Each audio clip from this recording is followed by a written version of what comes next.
I'm Liz Moser and I'm a Mayo Clinic certified wellness coach. In this video, I want to talk about enough, having enough, doing enough, and ultimately being enough. When I was 6 years old, my mom signed up my older sisters and me for swimming lessons on Saturday morning during my cartoons. I know, child abuse, right? Every week I cried because I didn't want to miss Scooby-Doo and Josie and the Pussycats and all the other cartoons. Each Saturday, my sweet sisters brought me my clothes and dressed me in front of the TV, then led me with tears in my eyes to the car. Off we went to the pool where I ended up having a great time. And more importantly, I learned how to swim. Fast forward a few decades and imagine me at the dining room table, facing my sweetheart and eating dinner. Because I'm in week 5 of my no TV challenge, and most nights we eat together at the table. Around week 2 of our new routine, my guy says to me, "What are you doing?" And I answer, "I don't know, eating dinner." And he says, "Yeah, but you're scraping all of your food up with your finger and then you're licking it." Yeah, in fact, I was. I can't say I was utterly clueless about this. When we were at restaurants, I wouldn't eat with my fingers, but when we were watching TV, I would put my salad bowl up to my mouth and spoon the last of the arugula in or whatever I was eating, and then I would use my finger and scrape the rest of the food out of my bowl, every quinoa morsel. I did it surreptitiously in front of the TV, but now he had a front row seat to this embarrassing habit. Nothing like someone else being aware of a behavior you've chosen to ignore to bring it to a whole new level of your consciousness. I sat with this for a few days and got curious. I meditate twice a day. I have a gratitude practice. I'm centered calm and I live with a sense of contented enoughness. Yeah, sure, if I grasp every crumb that's owed me, like, ouch. Here I was faced with a disconnect between my actions and my beliefs, and I decided to reach out to some of my friends and get their feedback. One friend I shared this with, who's also in a right-sized body like I am, sympathized, saying she could relate because we get so little food. Like, yikes, is that what I think?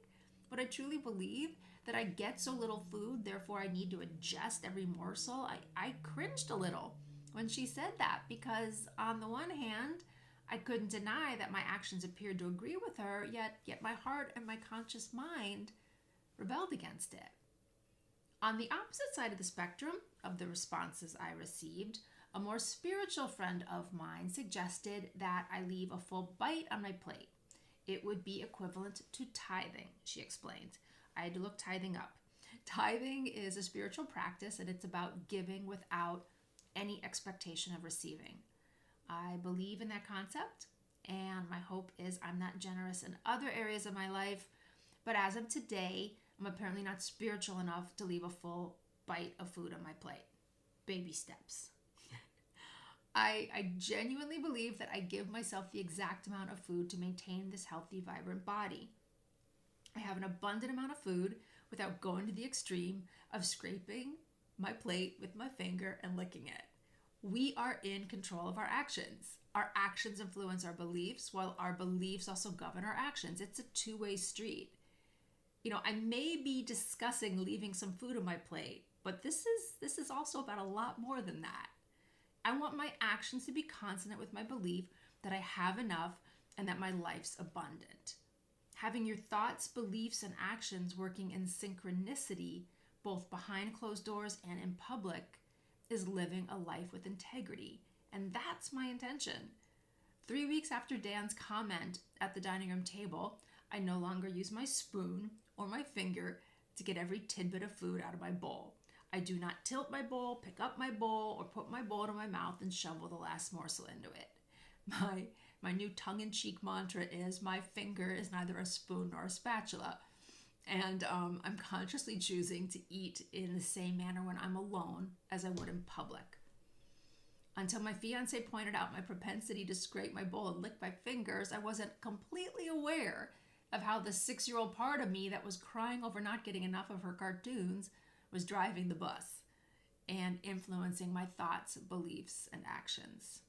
I'm now an adult, and I choose to believe that I give myself precisely the right amount of food. I also choose to have my actions reflect that belief by leaving some food on my plate, whether I'm eating alone or in public. Maybe you've never used your fork to scrape the last bit of cake off your plate or upended a bag of chips and poured every morsel in your mouth. However, if you take an honest look at your life, there might be another area where you come from a sense of lack and you inadvertently find yourself grasping at the last shred of something as my 6-year-old self clung to her cartoons. For instance, are you chronically late? Maybe you continuously need to squeeze one more thing in or one more task out of every activity, leaving you running behind and playing catch up.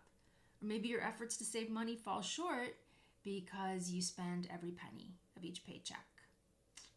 If that's the case, I invite you to examine your actions to see where you are showing yourself that you don't have enough. Or perhaps it's more conscious than that. Maybe you believe wholeheartedly that you don't have enough time or funds. If in all honesty you lack resources in your life, then my heart goes out to you. However, if, like many of us, your actions belie the truth that you have an abundant life, then I invite you to see where you can adjust your actions, your beliefs, or both to live a life of more integrity, a life where you have precisely what you need instead of living in scarcity, a life where you have enough, do enough, and ultimately are enough. I'm Liz Moser, a Mayo Clinic certified wellness coach. Thanks for listening to this video. And if you have any questions about this video, or if you have any questions about health and wellness or wellness coaching with me, please contact me through my website at lizmosercoaching.com. Bye for now, and I will see you next week.